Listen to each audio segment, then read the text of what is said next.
Hi guys, I'm Kasha. Welcome to the channel and welcome as always to our coffee times to discuss horror. And today I am here to talk to you about a horror thriller that I didn't really know about until I saw it in the cinema here and they were doing a premiere evening, so I decided to go and check it out.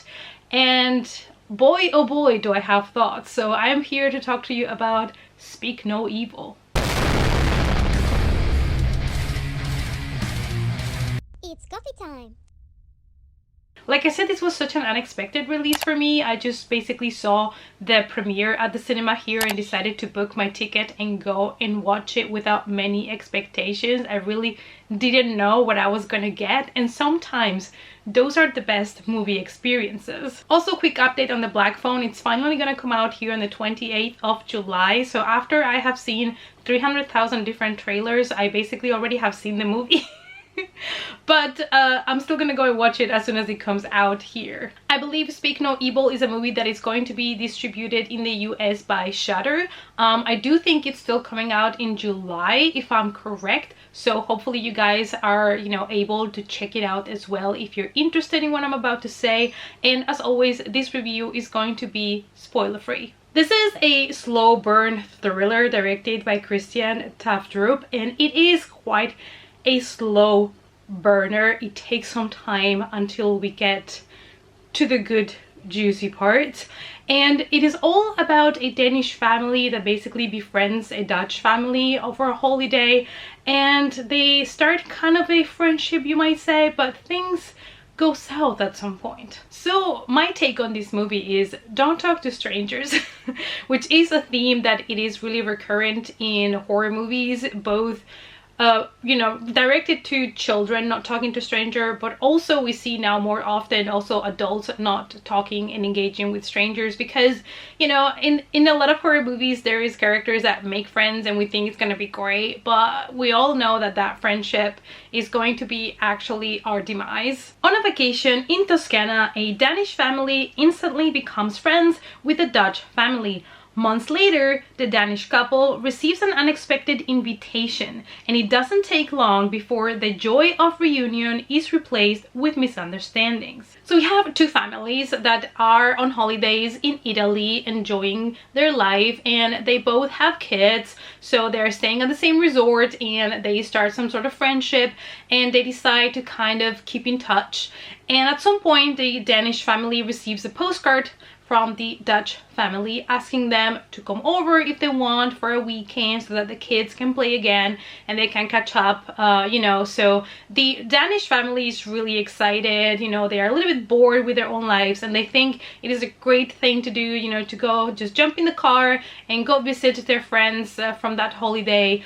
But as we all expect in this film, things are not gonna go as planned. And even when our family gets there and Louise, the Danish mother, starts to see things that she doesn't really agree with, shit doesn't really start to hit the fan until the very third act. So it is a very slow burn of a movie, but let me tell you that it never gets boring. The movie kind of explores this type of socializing where we think that we have to put this facade in order to be accepted, in order to socialize with other people, and suddenly that kind of politeness and friendship turns into something awkward and sinister. Let's talk about the characters, shall we? Because there is a lot to unpack here. What you are going to get in this film are two different type of families. We have the Danish family, which they seem to have a lot more trouble in their marriage. They seem to be a lot unhappier in general. They seem to be not enjoying life at the moment.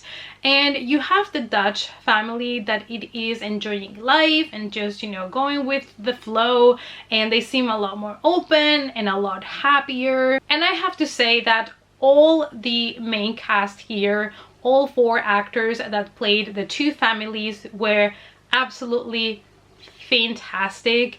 Some of these characters were really hard to play because of the type of scenes that they had to shoot, and I was really impressed about the acting. My favorite actors were the Dutch family. I feel like especially the husband, had a lot to show in his performance, and he delivered. But the mother, the Dutch mother, she was such an unsettling character because you never really knew what she was thinking or what she could say or do next.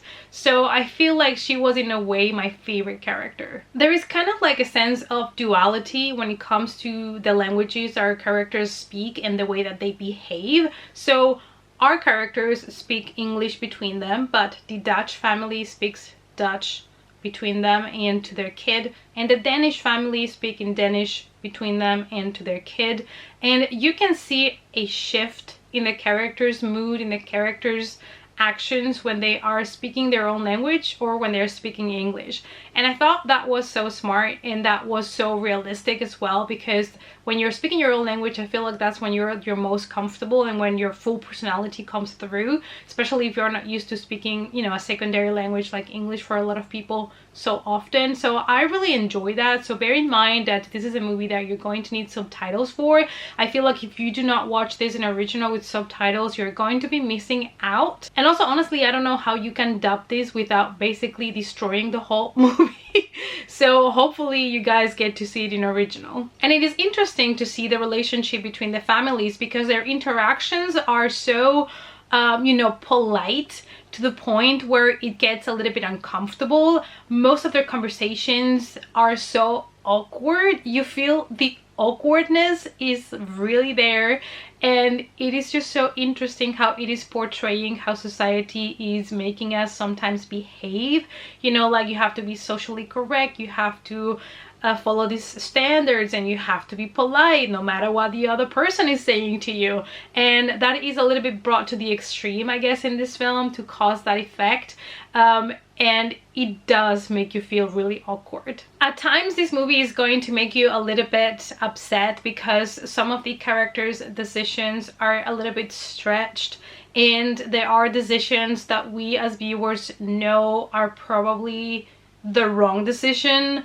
But I feel like this is all part of the movie, and I think a lot of the choices that were made for a reason and with a purpose. There is also, interesting enough, in those awkward conversations between the characters and awkward moments, there is a lot of humor as well, which actually really worked. For me, my favorite thing about this movie is how amazingly the director was when it came to shooting and cutting at specific moments in order to keep you in tension and keep you engaged. You are literally at the edge of your seat throughout the whole film because you know at some point something's gonna happen, but the director is kind of pulling you in, then letting go.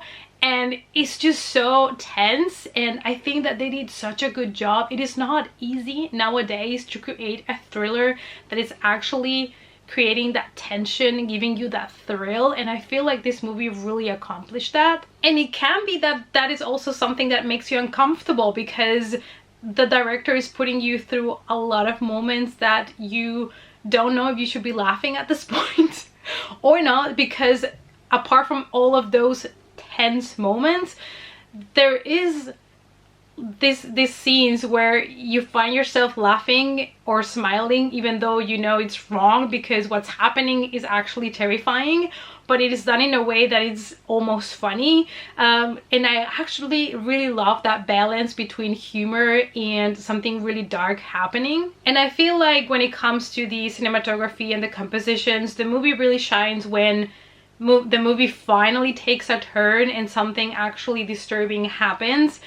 And then it's amazing how they decided to make the shots, and the cinematography is fantastic. Like, I feel this movie is going to be a big hit or miss for a lot of people, especially because this movie is going to put you in a really uncomfortable position a lot of times, and it's gonna get on your nerves as well, but I feel like that was actually the purpose. There are a couple of scenes in the movie that, you know, the visuals with the score and sometimes even the choice of a silent moment make some scenes really tough to watch, but at the same time you cannot just look away, you have to keep watching. This movie is really gonna push your boundaries to the point where you're just going to accept it and go with it. Same as our main characters are being put through a lot, but at some point they just accept it and go with it.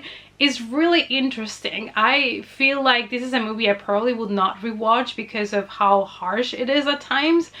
But then again, I feel like this is a great movie that I would actually recommend to people. When it comes to the horror of the film, which happened basically in the third and final act, I feel like because this movie is really elegant, like it is very subtle for nearly the whole film, and when we get to the third act it gets brutal, and I feel like that made the horror aspects of it really intense.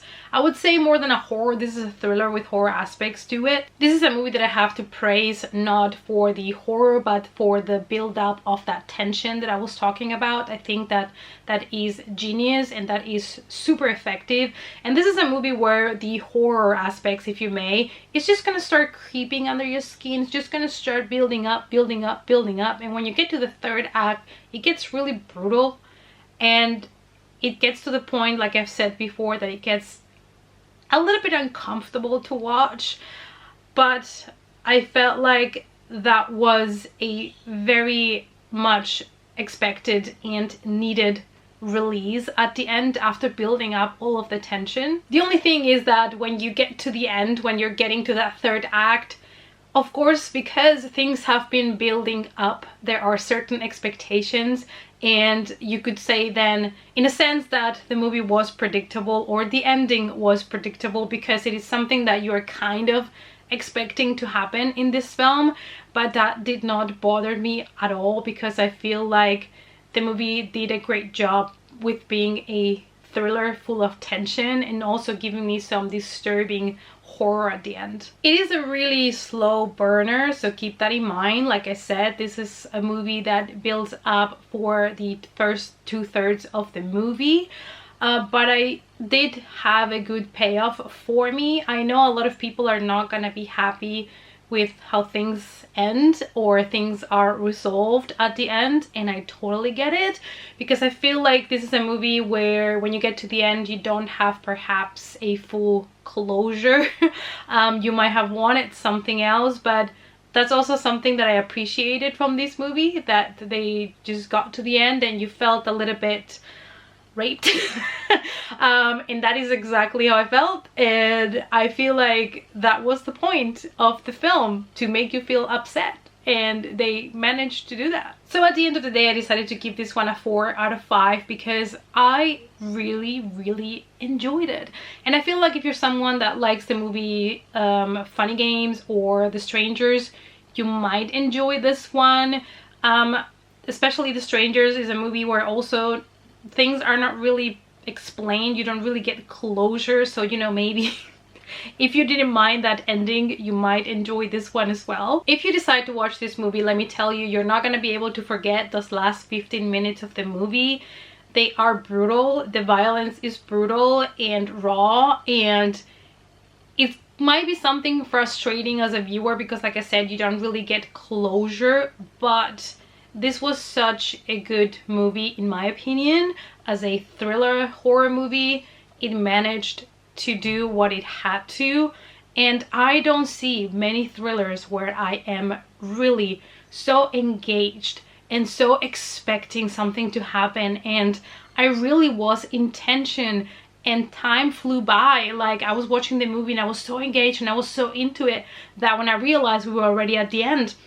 And most of the thrillers that come out lately are movies that are predictable, but apart from that are just boring at some point. And this movie, even though, as I've mentioned, the build-up is basically already pointing to one direction and you might think the ending is really predictable, but still it is a great movie. So sometimes, you know, being a predictable movie doesn't mean that it's not a great movie. It's the way that you give us the information, it's the way that you pace your film that is going to have that impact at the end. So this is an example of how to do a great movie, even though you might even know where the ending is going. And yeah, I'm just rambling around, so I'm just gonna end it here. If you have not seen the movie yet, I don't know if it's running in the cinema for you like here in the Netherlands, but As I said, I heard it's going to be in Shudder for the US people, so I hope that you guys get to watch it and let me know what you thought of it, because this is one that I feel is going to divide audiences a lot, and a lot of people are going to hate it, and then people like me are just gonna love it and enjoy it. I feel like this is your typical fantasy film fest art house movie in a way, so if you enjoy this type of movies, maybe give this one a try. Alright you guys, I hope you enjoyed this spoiler-free review, and I hope to see you all, as always, in our next coffee time. Bye!